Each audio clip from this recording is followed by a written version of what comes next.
Welcome to the Tech Egg. Don't get scrambled. Enjoy the video. You start by prepping your repository so GitHub Pages can publish it immediately. Create a repository named exactly username. GitHub Io, then push a minimal index, HTML. Once done, make sure the repository has a branch set for pages, main or GH pages, and push that branch. You'll also add a CNAME or doc/folder only if you need a custom structure. This gets the hosting mechanism active. From here, you'll configure pages settings and confirm the published branch in the repository settings. Next, you configure the build and assets so your site renders reliably.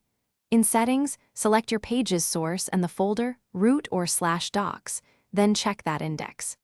HTML references CSS and JS with correct relative paths. If you use Jekyll, Hugo, or another generator, include the proper config and add a GitHub Actions workflow to build on push. Commit that workflow to your repo.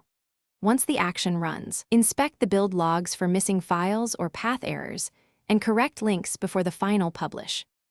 Finally, publish and verify your live site. After the build succeeds, open the username.